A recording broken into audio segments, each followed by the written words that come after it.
Primetime Top 25 college football returns to TBS Saturday night starting September 14th for the Big 12 and Pac-10 conferences. It's Big Play Saturday on the Superstation. Better look out. Get out! Get off the track, Bill! Go!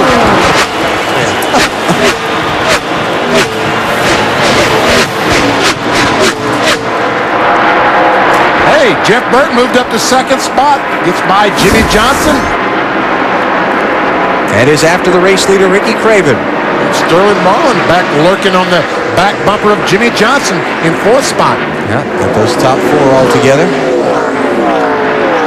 What's that? Robbie Gordon pick up a stripe, I hear? Let's see if it qualifies. Wow, is Jimmy's car is loose all of a sudden. Very loose. See what happened to Robbie Gordo here. Robbie started 22nd. He moved up to 9th, but first, we're going to check out this battle for the lead between the leader, Ricky Craven, 32, and Jeff Burton in 99. No, but Sterling did take the spot from Jimmy Johnson. And here goes Jeff Burton. 1999 Southern 500 winners out in front. Ooh. And he had a nice little wiggle there off of 2 also. Dale Jarrett coming pretty fast. Weber, what's going on with the 99? They got to be happy now, huh? Yeah, they're really happy now, leading the race. And Benny, Brad Parrott finished looking at these tires, and what they found out on that last set is that the left front tire was out of balance by 1 ounce. While you drivers can feel 1 ounce. Of course we can, Bill. It's a silly question. Yeah, we're drivers. You guys all sticking together now, aren't you? You know, the drivers also tell some rather tall tales. All right, let's go back and show you Robbie Gordon now that lead has settled down. Do we have the makings of a Darlington stripe? Well, let's see. Oh, yeah. Oh, yeah. That's the way to do it, Robbie. That qualifies. Okay. He's still running 11th on the lead lap. Yeah, when you see the paint fly off. How about it, Matt? Alan, he came on the radio and said, guys, I just lost him, but we're okay. And it just goes along with the fact that Robbie Gordon has a love-hate relationship with Darlington. He loves to hate it because he feels like it hates him. But he tries to go with Dale Jr.'s philosophy. Just keep telling yourself, I love this place. I love this place. I love this place. But it doesn't seem to work. But right now, he seems to like his race car. He told his team, these new tires right after his pit stop make you feel like Superman. Childress said, yeah, but you'll feel like Mickey Mouse in about 30 laps if you don't take care of those tires, Bill. Well, Matt, Tony Stewart continues to struggle early in this race. He was tight, so they made the adjustments to try and correct that condition. Overdid a little bit. Before the last pit stop, he told the team he was loose, so they added wedge and made another track bar adjustment going back the other way, trying to tighten him up a little bit. So it was tight early for Tony and then loose before the last stop. You know, these guys ran more laps yesterday in practice than any other team. They ran 138 laps, Benny. And they were trying desperately. So now we understand they were just desperately trying to find that proper setup, something that Tony liked on this race car. And obviously, they really never found it. Yeah, by the looks of it. Stewart started 4th. He's back in 21st place now. There are 27 cars on the lead lap. Tony is 15 and a third seconds behind leader Jeff Burton. Ooh, that car is sliding. Here's 3rd place. Check that, 4th place. Dale Jarrett by Jimmy Johnson. So Jimmy's mojo's left him again. Yeah, his mojo's gone. And so's his handle. It's loose off, guys. Marty, you got something for us? Well, Dale Jr.'s running in 9th, and a lot of the teams down here, Dale Jr.'s team included, are saying that the racetrack is getting tighter. Now, I find that kind of odd, Benny and Wally, because the sun is coming out, which I think would make the racetrack looser, but Jr.'s not the only driver saying he feels like the racetrack itself is getting tighter. Well, Marty, normally, I think this place here, whatever your car is doing when the track gets hotter or the sun comes out, it gets worse. And I don't know why but that's normally what happens. If you're tight, sun comes out, it gets worse. In other words, as the racetrack is getting slicker, then the right front tire is just not gripping. It's sliding across the racetrack. Yeah. And that's picking up more push.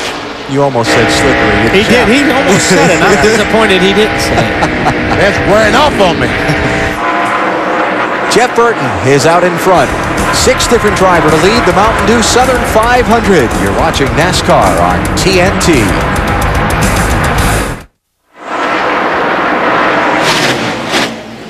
More drama, more attitude, more lethal than ever. I give my right arm for a siren right now. Mel Gibson, Danny Glover, and Chris Rock. Lethal Weapon 4. Next Sunday night at 8 on TNT. The drama today on TNT is the Mountain Dew Southern 500 live at Darlington Raceway in South Carolina. 2 hours delayed by rain. We're at lap 141 of 367, and Jeff Burton is the 6th different driver to lead the race. And you see the sponsorship on his car. If you wonder what it says on the rear quarter panel, rear fender, it says MDA. Each year, Citgo puts it on at Labor Day because of the muscular dystrophy telethon. That's tomorrow, correct? Right. And Citgo is the biggest corporate sponsor of that. By the way, the uniform and helmet that Jeff is wearing in this race today will be auctioned off to benefit the Muscular Dystrophy Association after the race. Well, that'd be fantastic, especially if he were to win the Mountain Dew Southern 500. But he's got a big silver car coming in the mirror fast. Yeah, that's the bad thing. Championship leader Sterling Marlin led the first 19 laps of this thing. Then he led a few more during a round of green flag pit stops. Now, if this thing keeps going a few more laps, he may lead again, because last time by he was about a third of a second faster than Jeff Burton.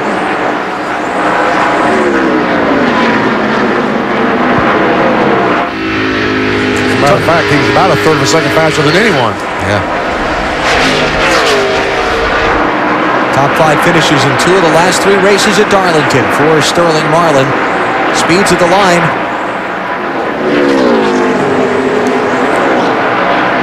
Time Burton got him a little bit.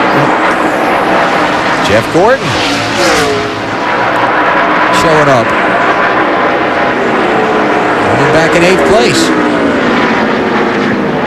Gordon was struggling a good bit earlier, but now he's chipping his way back up, but he's got to catch these 2 if he's going to race for the lead.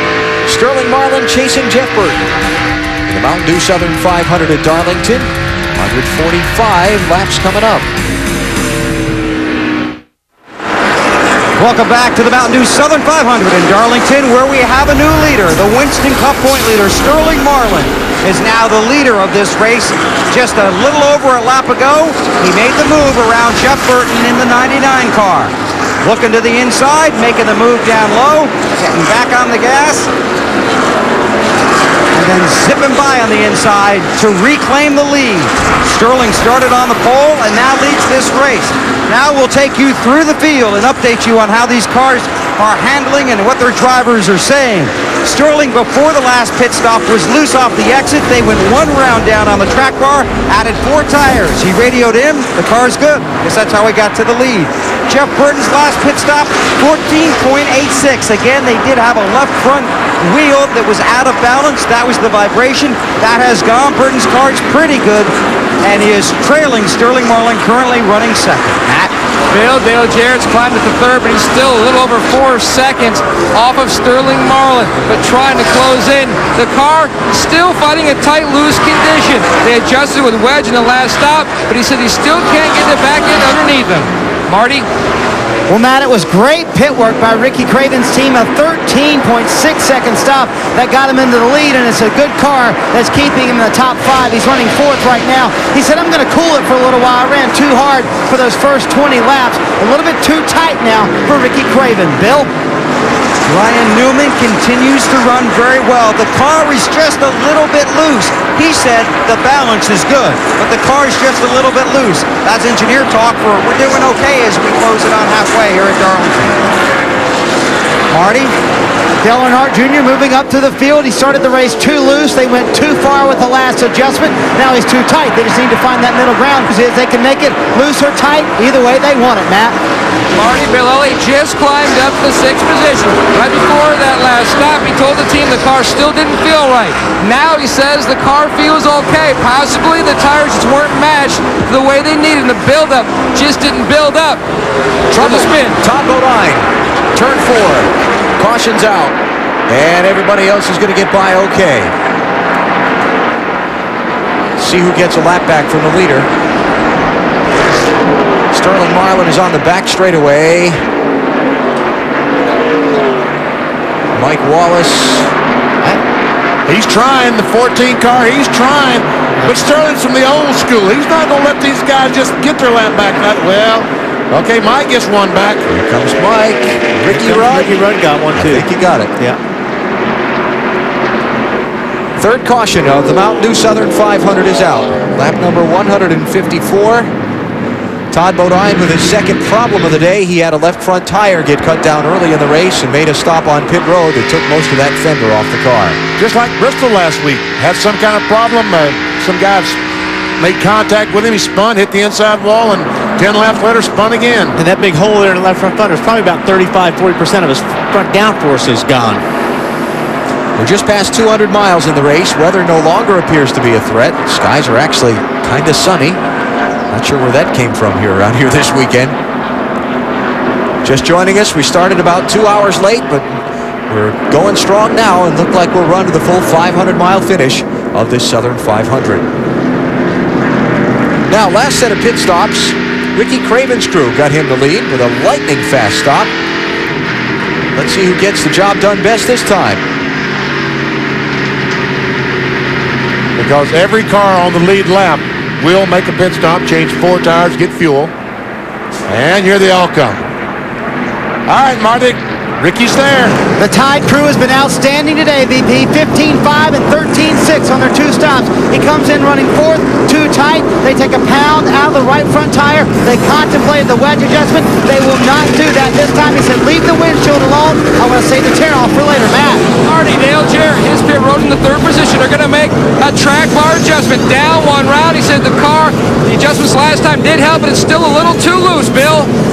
Jeff Burton in the 99, Sterling Marlin in the 40. For the 99 of Burton, it is a track bar adjustment. Sterling Marlin got the rear air pressure in each tire, dropped a quarter pound to help him get off the turn. His car's good after it gets going. Dave. Bobby Labonte had worked his way close to the top 15, but he complained that his car was tight on both ends of the track, still loose in the middle. How do you fix that? Jimmy Maycar tried by taking a half pound of air out of the right front, 2 rounds down to the wedge on the left rear. Well, I'm glad we have that camera at the end of pit road. Yeah, we have a conversation going on between Dale Jarrett and Ricky Craven. Well, Sterling Marlin obviously was the winner off pit road, but Jarrett got second. Ooh, that's close. Ooh, that's close. Wow. Gotta give that to Craven. Oh, how you figure that? Oh, look, right here. Got there first. Right there is leading that. Well, an inch maybe. That's all it takes. I'm with Wall on that one. But they're still discussing Nobody it. sold them yet. Nobody told them who's got it. That's right.